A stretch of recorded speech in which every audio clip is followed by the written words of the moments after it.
कहानी की शुरुआत होती है दिल्ली के एक बड़े बिजनेसमैन रामनाथ मेहरा और उनके परिवार से।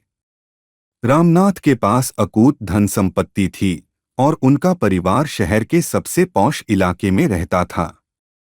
उनकी पत्नी सविता और दो बेटे अर्जुन और करण उनके साथ रहते थे। रामनाथ की कंपनी मल्टीनेशनल स्तर पर प्रसिद्ध थी और उसका कारोबार देश विदेश में फैला हुआ था। दूसरी ओर गांव के छोटे से घर में रहने वाली जानकी देवी और उनकी बेटी सुहानी का जीवन संघर्षों से भरा हुआ था। जानकी देवी विधवा थीं और सुहानी उनकी एकमात्र संतान थी। सुहानी बहुत होशियार और मेहनती लड़की थी, लेकिन आर्थिक तंगी के कारण उसे अपनी पढ़ाई छोड़नी पड़ी थी। उसने गांव के स्कूल में प्राथमिक शिक्षा प्राप्त की थी, लेकिन उसकी महत्वाकांक्षाएं बहुत बड़ी थीं। सुहानी ने हमेशा से बड़े सपने देखे थे। उसे पढ़ाई का बहुत शौक था, लेकिन गरीबी के कारण वह आगे नहीं बढ़ पाई। गांव में उसने कई छोटे-मोटे काम किए ताकि घर चल सके। जानकी देवी को अपनी बेटी पर बहुत गर्व था और उन्होंने हर संभव कोशिश की कि सुहानी की पढ़ाई जारी रहे। सुहानी ने भी हार नहीं मानी और अपने सीमित संसाधनों से जितना हो सका उतना ज्ञान अर्जित किया।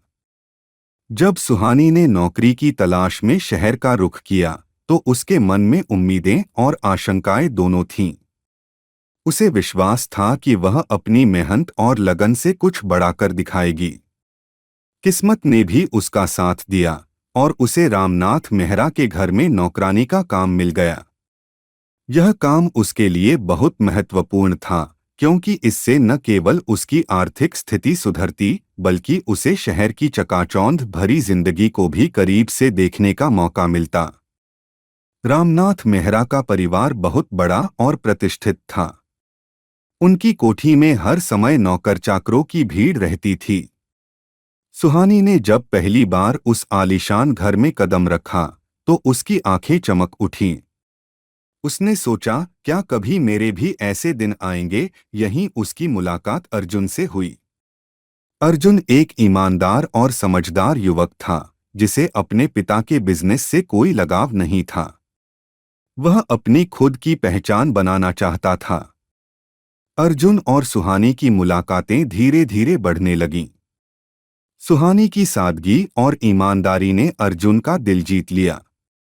वह अक्सर सुहानी से बातचीत करता और उसके जीवन के बारे में जानने की कोशिश करता। सुहानी भी अर्जुन के साथ अपने दिल की बातें साझा करने लगी। उसकी उम्मीदें और सपने, जो अब तक उसके मन में दबे हुए थे, अर्जुन के सामने खुलने लगे। दोनों के बीच दोस्ती बढ़ती गई और धीरे धीरे यह दोस्ती प्रेम में बदल गई। अर्जुन और सुहानी ने एक दूसरे के साथ अपनी भावनाएं साझा कीं और एक दूसरे के साथ जीवन बिताने का सपना देखने लगे। लेकिन उन्हें पता था कि उनका यह सपना उनके परिवारों के बीच की सामाजिक और आर्थिक खाई के कारण पूरा होना आसान नहीं होगा। अर्जुन ने सुहानी से वादा किया कि वह किसी भी हाल में उसका साथ नहीं छोड़ेगा। जब रामनाथ और सविता को अर्जुन और सुहानी के प्रेम के बारे में पता चला, तो उन्होंने इसका कड़ा विरोध किया। उन्होंने अर्जुन पर दबाव डाला कि वह सुहानी से दूर हो जाए और किसी अच्छे घर की लड़की से शादी करे। लेकिन अर्जुन ने अपने माता-पिता के विरोध का सामना करते हुए सुहानी का साथ नहीं छोड़ा। रामनाथ ने कई बार अर्जुन को समझाने की कोशिश की, लेकिन अर्जुन अपने फैसले पर अडिग रहा। अर्जुन और सुहानी ने समाज के तानों और उलाहनों का भी सामना किया। लोग उन्हें अपने अनुसार तोड़ने की कोशिश करते रहे, लेकिन उनका प्यार और विश्वास उन्हें मजबूती देता रहा। अर्जुन ने सुहानी से वादा किया कि वह किसी भी कीमत पर उसे नहीं छोड़ेगा और एक दिन उसे अपना जीवन साथी बनाएगा। उन्होंने एक दूसरे के साथ हर मुश्किल का सामना करने की ठानी। रामनाथ और सविता ने कई बार अर्जुन को समझाने की कोशिश की। उन्होंने सुहानी के परिवार की आर्थिक स्थिति को लेकर कई ताने कसे, लेकिन अर्जुन अपने फैसले पर दृढ़ रहा। उसने अपने माता-पिता से कहा, पैसे से हम खुशी नहीं खरीद सकते। सच्ची खुशी और संतोष प्यार और समझ में है। अर्जुन और सुहानी के प्रेम की परीक्षा तब हुई जब रामनाथ ने सुहानी को नौकरी से निकालने की धमकी दी। लेकिन सुहानी ने हार नहीं मानी। उसने अर्जुन से कहा, अगर हमारा प्यार सच्चा है तो कोई भी हमें अलग नहीं कर सकता। हम साथ मिलकर हर मुश्किल का सामना करेंगे। अर्जुन ने भी सुहानी को विश्वास दिलाया कि वह हर हाल में उसके साथ रहेगा। आखिरकार अर्जुन और सुहानी ने घर छोड़कर भागने का निर्णय लिया और कोर्ट मैरिज कर ली। दोनों ने मिलकर एक छोटे से किराए के घर में अपनी नई जिंदगी की शुरुआत की। इस दौरान अर्जुन ने अपनी खुद की एक छोटी सी कंपनी शुरू की और सुहानी ने भी उसका हर कदम पर साथ दिया। उन्होंने अपने जीवन को नए सिरे से शुरू करने का संकल्प लिया। अर्जुन और सुहानी की मेहनत और लगन ने रंग लाया। अर्जुन की कंपनी धीरे धीरे सफल होने लगी और उनकी आर्थिक स्थिति में सुधार आने लगा। लेकिन उनकी असली जीत तब हुई जब रामनाथ और सविता को एहसास हुआ कि असली खुशी और संतोष अपने बच्चों की खुशी में है, न कि समाज के दिखावे में। रामनाथ और सविता ने अर्जुन और सुहानी को माफ कर दिया और उन्हें वापस अपने घर बुला लिया।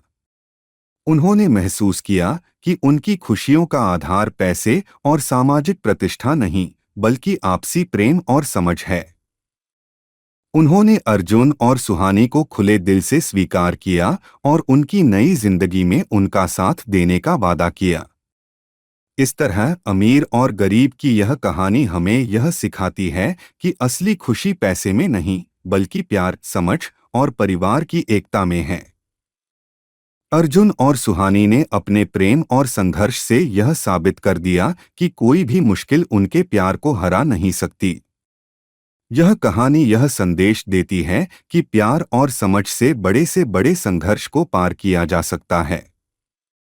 धन दौलत, सामाजिक स्थिति और पारिवारिक प्रतिष्ठा सब कुछ समय के साथ बदल सकता है, लेकिन सच्चा प्रेम और आपसी सम्मान हमेशा स्थायी रहता है। इस कहानी से हमें यह भी सीखने को मिलता है कि सच्चे प्रेम में सब कुछ मुमकिन है, बशर्ते हम अपने विश्वास और समर्पण में कमी न आने दें।